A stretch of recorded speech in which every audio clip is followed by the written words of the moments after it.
आईच्या एका खोट्या शब्दाने मुलाचं संपूर्ण आयुष्य बदललं. हृदयस्पर्शी मराठी कथा. एका छोट्याशा गावात सुमन नावाची विधवा आई आणि तिचा 10 वर्षाचा मुलगा रोहन राहत होते.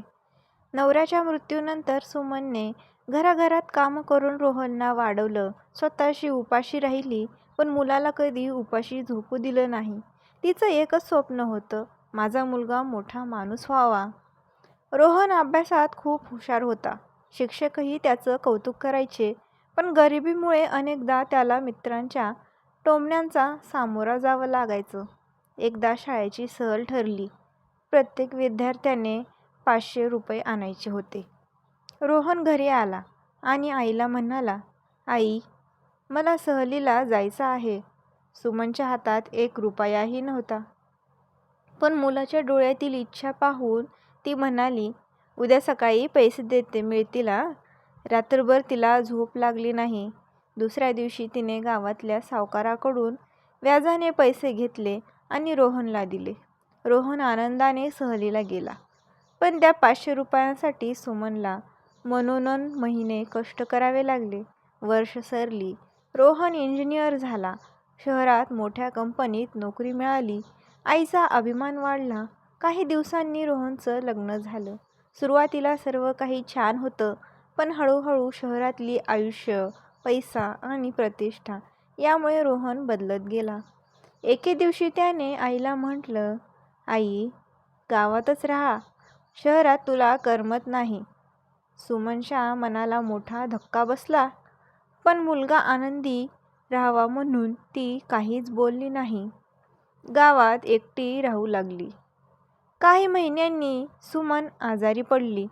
तिने रोहनला फोन लावला, पण तो एका महत्त्वाच्या मीटिंगमध्ये असल्याचं सांगून म्हणाला, आई, 2 दिवसांनी येतो.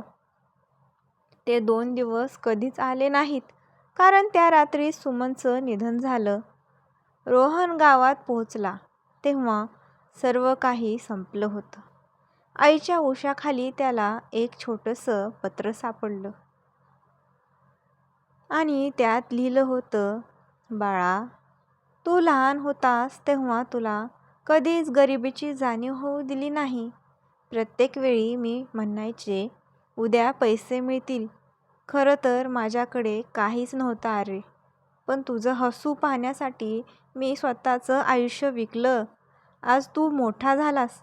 एवढंच माझं भाग्य आहे. माझी एकच इच्छा आहे राया, तू कधीही कोणत्याही आईला एकटं सोडू नकोस. हे पत्र वाचताना रोहनच्या डोळ्यातून अश्रूंचा पूर वाहू लागला. त्याला स्वतःच्या चुका उमगल्या. पण आता वेळ निघून गेली होती ना.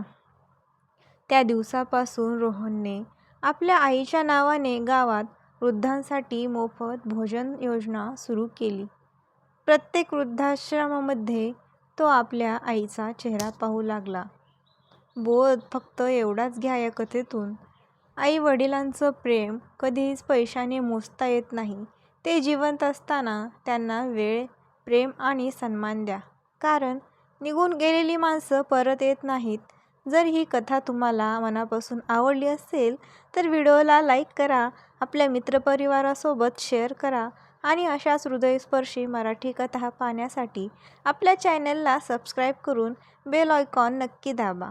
तुमचं एक सबस्क्रायबर आम्हाला अशा सुंदर कथा घेऊन येण्यासाठी प्रेरणा देतं. धन्यवाद. कमेंट्सद्वारे नक्की कळवा.